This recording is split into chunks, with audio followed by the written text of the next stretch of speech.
went out with our candles. We went out processing body, blood, soul, and divinity of Jesus Christ on the boulevard of broken dreams. I think this is going to be the 6th or 7th year, and it initially started between Blessed Sacrament Church, which is in Hollywood, and St. Victor's Parish, and we just processed. Last year we made the decision that we'll begin with Mass, which leads into the procession, go up to Hollywood Boulevard, and then make a loop and come back, and then have a young adult gathering. Pope Francis says, get out of your caves, so we're getting out of our caves.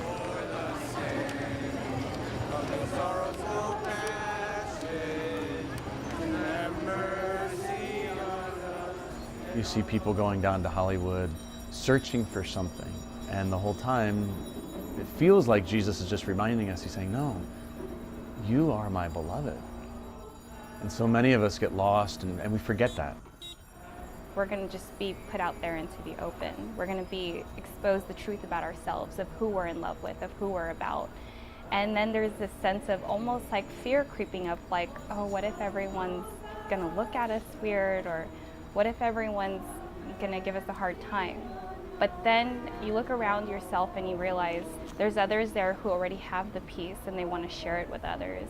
You wouldn't typically associate the social justice with this procession of the Blessed Sacrament and the incense.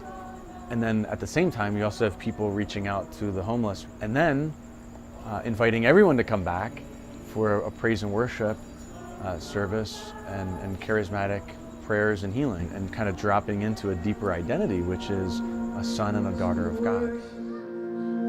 Lift our voice to you, Lord. We sing your own song. I think it was more of an experience to see what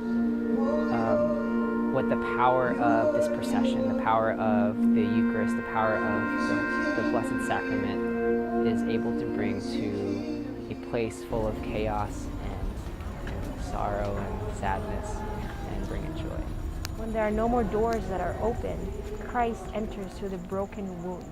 So being in Hollywood Boulevard, we get ourselves out there, we get out of our caves and show ourselves as an open wound where Christ can enter. He was always focused on those forgotten people, the lame, the blind, those hanging out outside of the temple.